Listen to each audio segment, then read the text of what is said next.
The feds are allegedly looking into every death connected to Diddy, Kim Porter, Aaron Carter, and now Brittany Murphy. Brittany Murphy's death from pneumonia in 2009, followed by her husband's death from the same disease just 5 months later, wasn't just an unfortunate coincidence. Allegedly, it was all part of a plan designed to get rid of people who might have dirt on Diddy. As we peel back the layers of all these seemingly accidental deaths, one word keeps coming back up: pneumonia. How is that every time a celebrity decides to step away from Diddy, they end up passing away from pneumonia? She was an actress with big potential. Then Brittany Murphy died young. Well, now a new HBO Max documentary is looking into the star's troubled final years. It's your first look at the blockbuster documentary that reveals new chilling information about the mysterious death of actress Brittany Murphy. I met this guy who's so totally amazing. The former It Girl, known for the films Clueless, 8 Mile, and for dating Ashton Kutcher, died in her home at age 32. Media and paparazzi surrounded the home that she shared with her husband, Simon Monjack. I'm a happy type person. I smile a lot. She's a Scorpio. What else do you need to know?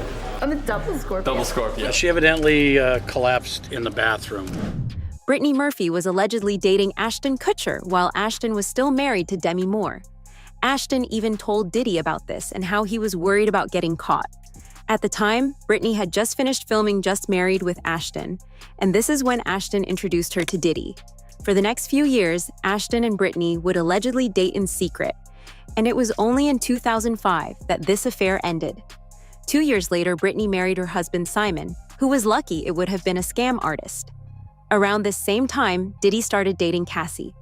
Then in 2009, a few weeks after Diddy's 40th birthday party, Brittany allegedly died of pneumonia.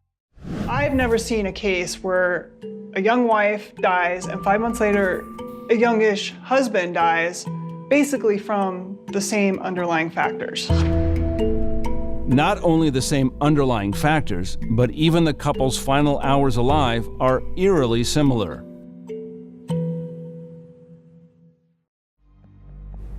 The night Brittany died, she passed out twice. Eventually, I got to the point where she had told her mother, Sharon, "Mommy, I'm dying, I'm going to die."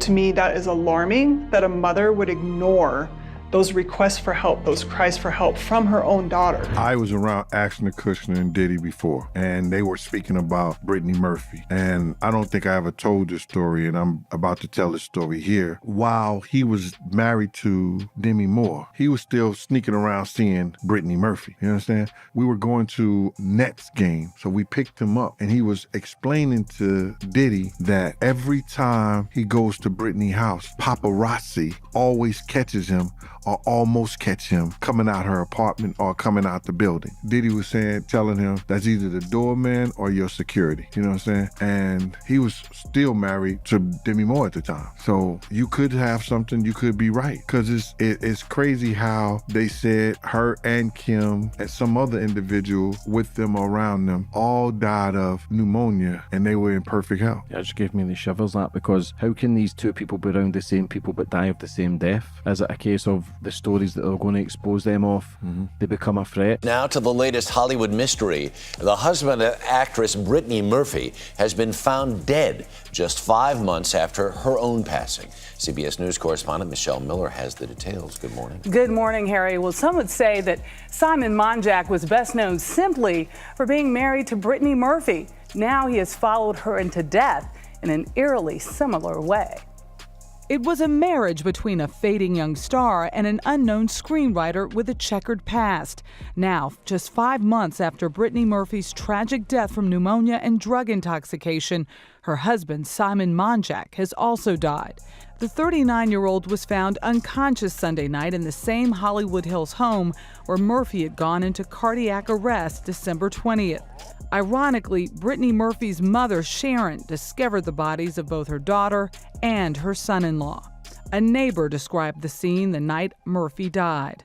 They were putting tubes in her throat and trying to resuscitate her with paddles, and then her husband was here just wandering around and in his pajama bottoms, just looking completely dazed and shocked. 5 months after Brittany's death, her husband died from the exact same symptoms, and no investigation was ever conducted. Keep in mind that these symptoms match what Kim Porter died with. Toxicology reports from the autopsy of Brittany Murphy showed that at the time of her death, Brittany Murphy had high levels of toxins and heavy metals in her blood. Even her father thinks that she was poisoned. Who actually passed away before Kim Porter's second autopsy report was finished. Ed Winters worked on people like Paul Walker, Tom Petty, Brittany Murphy, and Michael Jackson. And then I found out even something more crazy. So do you guys remember Harley Pasternak, the trainer that was CIA that Kanye talked about trying to off him and other celebrities like Aaron Carter? Harley Pasternak followed me to the hotel. The nigga killed Aaron Carter, and now they acting like they won't clear the Backstreet Boys sample. You get what I'm saying? Harley Pasternak, Pusha, your trainer. Harley Pasternak, Jay-Z. Harley Pasternak worked with Brittany Murphy before she passed away. Harley Pasternak claimed that Brittany Murphy's husband hired him to work with Brittany, but when she came into his gym, he was sure that she was under the influence of something. Yeah, right. And what makes everything even worse is the fact that Brittany Murphy dated Ashton Kutcher around the same time that he was best friends with Diddy. And it's been alleged for years that before Brittany Murphy passed away, she was getting ready to expose SA that was happening in Hollywood. And we know even though Ashton Kutcher was friends with Diddy, he worked at an organization for these SA child and women victims. That was up until 2023, until Ashton Kutcher decided to resign from Thorne because he sent a letter in support of Danny Masterson, basically discrediting all of his victims and saying how much of a great guy he was. So a man for years that sat on a board trying to help women and children, that was also friends with someone like Diddy, was dating Brittany Murphy, and she was allegedly getting ready to expose the industry in some things that she knew. And Harley Pasternak just so happened to be around her right before she passed away? Nah. The autopsy report concluded that Brittany Murphy died from pneumonia and severe anemia. If Brittany had severe anemia, then why didn't she go to the hospital? Severe anemia causes intense breathing issues and no one dies from it suddenly. Before her death, Brittany told her mom that she was going to die. Why didn't her mom take her to the hospital or call 911? Fire Department 97, what's the address of the emergency? 1895 Rising Glen Road. What's the phone number you're calling from? Tell me exactly what happened. Oh, somebody's passed out. Somebody what? My daughter's passed out. We're doing mouth to mouth. Please get here quick, please. Okay. All right, we're going to. How old is your daughter? She's 30. Please hurry. She's 30? Okay, she's with you now? Yes, there's someone coming. Yeah, ma'am. You don't have to yell. We're going to send somebody out there, okay? Is she awake? Please, no. Is she breathing? No. Okay, so somebody's doing mouth to mouth? Yes. Okay. All right, ma'am. Did somebody see what happened? No. Okay, listen to me carefully. Is there a defibrillator available? Is there a defibrillator available? Defibrillator, do we, honey? No. Okay, listen to me carefully. We're on our way. I'm going to give you instructions. Are you right by her now? Yes. Are you right by her now? Everyone who speaks out against Diddy meets an unfortunate and untimely end. In an episode of Piers Morgan, celebrity bodyguard Big Homie CC said that he too was threatened for speaking out against Diddy. And it's not a coincidence that Kim Porter and Brittany Murphy passed away from pneumonia. Horrible things are happening behind the scenes. I need to know, do you think that Diddy killed Kim Porter? Absolutely. Why? Because of all the videotapes, because of the book, because of all the people she gave copies of her book to, or at least chapters, because of everything that she had on him, because of the tape that she used to blackmail him into a relationship and into a raise of him being sodomized by Andre Harrell. And I am not saying that allegedly, because I heard her and Kim Moore talking about it in the booth of the bathroom while snorting at the Kit Kat Club. Well, Piers, let me ask you a question. From your journalistic perspective, have you ever noticed how in this industry, people untimely meet their demise as soon as somebody else seems like they're having a problem? Have you ever seen that before? Well, there was, of course, the case of one of his other ex-girlfriends, Kim Porter, who died of pneumonia at a very young age. You've just referenced your own situation with pneumonia that you believe was deliberate poisoning. Do you believe that may be what happened to her? Why are so many people coming down with pneumonia? Why is that happening to everybody? What is that about?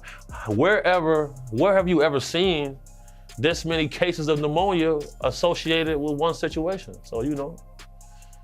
There were rumors. I'm not saying. Well, I was going to mention on this that there have been rumors circulating online that Diddy may have poisoned Jamie Foxx, which caused his 2023 hospitalization. In his Netflix show, he compared Combs to the devil in revealing his near-death experience after a brain bleed and stroke. He said, I say this all the time. I saw the tunnel. I didn't see the light. It was hot in that tunnel.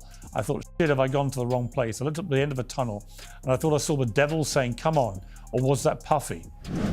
If Kim Porter and Brittany Murphy really had pneumonia, then why didn't doctors find anything when they went for checkups before their deaths? Just a week before her death, Kim was checked out by some of the best doctors in the country, and in her autopsy report, it is noted that they found nothing. How did Kim go from being completely fine to dying from something as serious as pneumonia in less than a week? Palpitation of the anterior neck region, a small amount of blood was noted is issuing from the right nair. A small amount of white frothy sputum was also noted issuing from the mouth. Oh, she had foam coming out of her mouth? What appeared to be a contusion was noted to the left upper arm. Multiple small red dots and what appeared to be a small contusion was noted to the right upper arm. What appeared to be small contusions were also noted to the bilateral posterior upper legs. Piercings were noted to the bilateral ears, implants were noted to the bilateral breasts, a vertical line of discoloration was noted extending from the upper abdomen to the groin region, the back was unremarkable, no other scars, marks, or apparent signs of trauma were noted. Rigor was noted to be a 3 throughout the body, lividity was fixed and appeared to be consistent with the decedent's position upon my arrival. Identification, decedent was positively identified as Kimberly Antoinette Porter.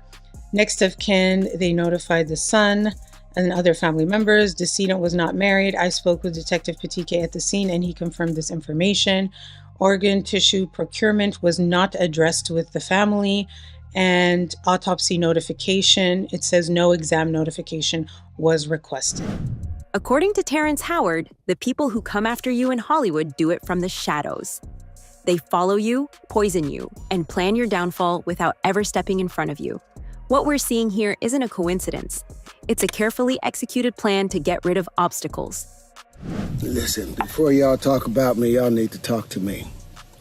You see, once upon a time, if a man questioned another man's honor, he didn't do it from the shadows. He had to do it out in the open, with his name, his chest out, and his chin high. Not hiding behind a keyboard or tucked behind editing clips of fair use disclaimers. You see, citing Section 107 of the Copyright Act does not give you free rein to defame, misrepresent, or harm another's reputation. Fair use is not a shield for character assassination. So here's the simple truth. If you take my words, my image, my ideas, and twist them to feed your fear and inflate your ego, if you profit off of my name while calling me a liar, then be prepared to stand behind your accusations. Because in the old world, men didn't hide behind anything. When they spoke against someone, they had to speak it with their whole being. And if you're going to speak against me, then use the same courage that it took for me to say those truths.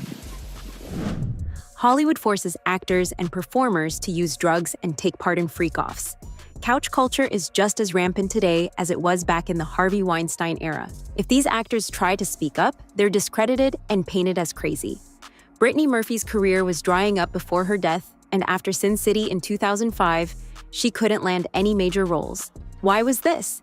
Why did producers not want to hire her anymore? Was it because she didn't agree to any couch castings? You got to take drugs. You're going through so much shit to try and deal with life. You are literally, it's an unhealthy space. And so eventually you're going to go too far, you know? Who knows what happened to Philip? Who knows what Heath had to do in order to get to where he was at? There's a lot of things that people do that end up sitting and they can't get over it. And they got to keep getting high, hoping to get it out of their head, you know? But when you lose your man card, that's the only thing I can think of. You lose your damn man card. What is that? What do you mean by that?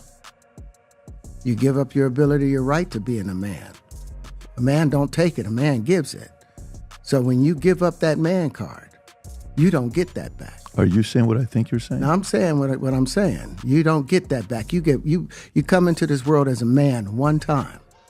You give up that right for anything, for fear of being hurt, fear of somebody doing something, for wanting to gain something. When you give up that man card right, you lose some spiritual energy that has always been pushing through. Like if a woman gives up her womanly right of being a mother and taking care of her family and do all those things, when you give up those things, but when you give up your manhood, I've never seen somebody recover from it. That was all the people that went to the puffy parties. That was all the people that did all those things thinking that there was never going to be a consequence for what they were doing. Get punked out and pimped out by some greater desire. You shouldn't have a greater desire than being a man. So I believe that's a big problem with a lot of the actors out there because they get fluid. And next thing you know, once you go fluid, it's gone. You don't have any foundation to pull yourself back from. So maintain your man card. Oscar-nominated actor Terrence Howard left the film industry because he knew what goes on behind closed doors. Couch casting and sexual favors are what this industry is built on, and Diddy's arrest and the tapes he recorded prove all of this. Recently, on an episode of the Patrick Bet-David podcast, Terrence Howard revealed that he said no to some of the biggest roles of his career just so he could protect his integrity. Diddy wanted to have sex with Terrence, but Terrence had principles. I get it. So you see some guys struggling with that. You see Bieber struggling with that. You see some of these guys struggling with that. They can't get it out of their head. They can't get it out of their head. The things that they did, no matter how they did it, whether they were drunk or high or whatever, you gave up your man card. You need therapy. And that's the thing that hurts them the most. And so they end up on drugs, end up every way to try and get rid of any principles there are. And that's what the business does. And the women that trade their bodies to go and get the role, they get to the point where they have their Oscar, they have their money, but they don't have their dream. They don't have the soul that they started with. So it's like achieving don't mean anything. If I get all the Nobel Prizes from doing all of this, but in the process I have to trade out all of my integrity to do it so that they can stay in place, what benefit is that if I lose my integrity? You got to go in as a principal. And what we were brought in here as men. We produce 1,500 sperm per heartbeat for a reason, because the aggression is necessary. You don't trade that in, no matter what. None of the investigations into the deaths of Kim Porter or Brittany Murphy ever revealed anything because somehow every time evidence against Diddy is discovered, the police accidentally lose it. Fingerprints were collected from Kid Cudi's car linking Diddy to arson, but these fingerprints were allegedly destroyed in an accident. Court has adjourned today in the trafficking and racketeering trial of Sean Diddy Combs. Today, the defense requested a mistrial following testimony from an LA arson investigator, but the judge denied the request. ABC's Rena Roy has the latest. A mistrial request denied in the federal criminal trial of Sean Diddy Combs. His defense team accusing the government of prosecutorial misconduct during the testimony of a Los Angeles arson investigator who spoke about fingerprints that were lifted from the front door of rapper Kid Cudi's home as part of an investigation into a break-in there in 2011. The investigator testifying that those fingerprints were destroyed, and when prosecutors asked the investigator if that was unusual, the defense accused them of trying to plant the idea that Combs was responsible. The overall implication, according to the defense, is that somehow Sean Combs created that disappearance. The defense moved for a mistrial, and they moved for it because what they said is that it's unduly prejudiced, because this is the whole theory of what the prosecution is putting forth, is that he has this control and can make these investigations disappear. Instead, the judge judge striking that part of the testimony, telling jurors to disregard it. Right before, the jury heard from a police officer who responded to that break-in, testifying that he saw a black Escalade leaving the scene with plates registered to Combs' company Bad Boy Productions. The arson investigator also testifying about another incident at Kid Cudi's home in 2012 when his Porsche was set on fire. He testified about the smoke and fire damage in these photos that were shown to the jury and said he determined the fire was targeted and started with a Molotov cocktail. Kid Cudi last week testified he believed Combs was responsible for both incidents after finding out he was dating Cassie Ventura. This case is the first time in decades that actual evidence against Diddy has been collected and presented in court. Photos of Diddy's room on the day of his arrest show that the freak-offs were still going on even after the raids on his Miami mansion. Also tonight, our first look inside Combs' Miami mansion, the day federal agents busted the gate open last year to raid it. A federal agent testifying about the evidence, guns and ammo seized from Diddy's home that were found near alleged freak-off supplies, which included dozens of bottles of baby oil and boxes of platform heels, bondage restraints, and bundles of rope. Also photographed as evidence that day, motivational messages on Combs' bathroom mirror that included "You a legend" and "Upward motion," and drugs. Lots of drugs, including ones found in plastic bags inside a Gucci bag, and orange tablets with the Tesla logo that tested positive for LSD. So we just got new exhibits today. Take a look at these photos that prosecutors have just released. They're pictures of Diddy's former girlfriend, Cassie Ventura, with what she says are bruises on her back and legs, which you can see here, and also a gash above her eye. Also released today, some pictures from when Diddy was arrested in September of last year at the Park Hyatt Hotel in New York. And a special agent with Homeland Security testified last week that some of the items found included baby oil, drugs, these pink packets of ketamine. There's also this image of a knife wedged in a door. Now, Combs, we aren't sure if he's going to be taking a stand in his own defense, but he denies all of the allegations against him. But will all of these witnesses really prove the government's charges that he was running this criminal empire and that he's guilty of sex trafficking? Diddy would record freak-off tapes and use these to blackmail his female employees. Mia, one of the victims that testified in Diddy's trial, presented evidence that she was being blackmailed by Diddy. Diddy victim number 2 is saying that she was blackmailed with freak-off videos just like Cassie Ventura. And I've seen a lot of people wondering, are the freak-off tapes going to be played in court for the jury to see? And yes, they actually are. The government is still fighting right now to make sure that these freak-off tapes, when they're played in court, are only going to be for the jury's eyes. They dropped some very interesting information today about these tapes and saying that victim number 2 has proof that she was allegedly blackmailed with these freak-off tapes. In this motion, the government is asking the judge to make sure that people from the press are not able to be in this courtroom when these freak-off videos are played, because they are saying that they are blackmail and they are very explicit videos. Now, the government talked about how Cassie Ventura said that Diddy would record these videos on multiple different encounters and then tell her that he would release these tapes against her, and she found it humiliating and disgusting, and she wanted them deleted off the devices. Now, the government is saying Diddy victim number 2, who is going by the pseudonym of Jane,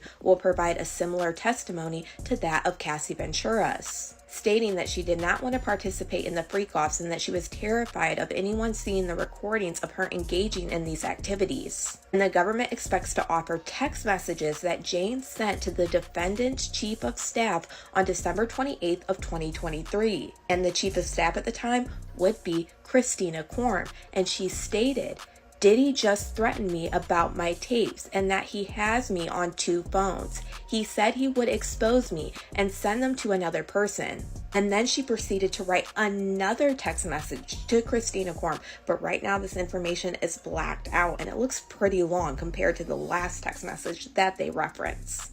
The government says that these text messages confirm Jane's views of the recordings of her encounters during the freak-offs with the same level of honor as Cassie Ventura. And they are alleging that the defendant used those recordings to blackmail both victims, who were and remain terrified of the release of those tapes. And like Cassie, Mia was sexually assaulted by Diddy. The jury was shown a list of Mia's job responsibilities that she wrote in November 2011. The list included protect him at all times and anticipating his needs, whims, and moods. She also wrote that Combs could ask her to do 17,000 things at one time, ranging from cracking his knuckles to writing his next movie to doing his taxes. His eyes turned like black, and there was like no getting through. Like I was trying to get him to stop, and it was like he was looking through me. Hi, I'm Eva Pilgrim. Thanks for streaming with us here on ABC News Live. Week 3 of the Sean Diddy Combs trial has wrapped, and we should note this show will contain graphic content from the courtroom today. 5 witnesses testified this week, 2 former employees, a Los Angeles police officer, fire department investigator, and a celebrity stylist. The latest witness on the stand testifying under the pseudonym Mia, recounting her time as Combs' former assistant. Mia alleged working for Combs was chaotic, toxic, and dependent on his whim. She told the jury she feared she couldn't tell him no, testifying, "I felt I had to. I obeyed Puff's orders." Mia also saying Combs sexually assaulted her more than once, leaving her feeling terrified and confused and ashamed and scared. Combs has pleaded not guilty to all charges. His defense team says any sexual encounters were consensual. If convicted, Combs faces the possibility of life in prison. One of the male sex workers at Diddy's freak-off parties called the Punisher has also testified in the trial. In his testimony, the Punisher described 8 to 12 encounters he allegedly had with Ms. Ventura, while Combs watched and told him how to be intimate with Cassie. According to his testimony, Cassie would wince or sigh at Diddy's suggestions. Horrifying. Next up on the stand, after Cassie's mom stepped down, a man who goes by the name, wait for it, The Punisher. The Punisher is an exotic dancer and former sex worker whose real name is Sheree Hayes. Mr. Hayes told the jury that he got his nickname playing basketball, but his photos, they seem to tell a different story for why he may be using that name today. Ooh, kind of safe for work, almost not safe for work. I wouldn't put it up at work, but that's the Punisher, y'all. Mr. Punisher testified that he was hired by Diddy and Cassie for 8 to 12 different times, things like episodes. And he was meant to create a sexy scene that would last for hours. He said that Diddy called all the shots in these episodes. He didn't call them freak-offs, but he described what we've heard as freak-offs. He never saw any cameras, he said. He didn't see any violence. And he said, although Cassie would sometimes wince or sigh at some of the sex directions that came from Diddy, he said it didn't seem as though Cassie was there against her will. Again, this is a prosecution witness, so that's kind of, that's on the fence there. He does certainly corroborate the freak-offs and what happened in the freak-offs, but that whole business about, to him, he wasn't sure if Cassie was into it or not, but he did hear that she winced and that she sighed as Diddy gave a lot of those directions. By the way, the Punisher also said that he never saw Diddy take drugs, never saw that he seemed drunk or high, which is exactly what prosecutors are trying to show, that this was not just an out-of-control, party of an enlisted megastar, but instead was a clear-eyed criminal enterprise. The couch castings, the freak-offs, the cover-ups, it's all part of a system built to protect predators and destroy anyone who steps out of line. As the Diddy case unfolds and more victims speak up, the question isn't if the truth will come out, it's how many bodies will it take before someone finally listens. Stay safe, stay aware, and never stop asking questions.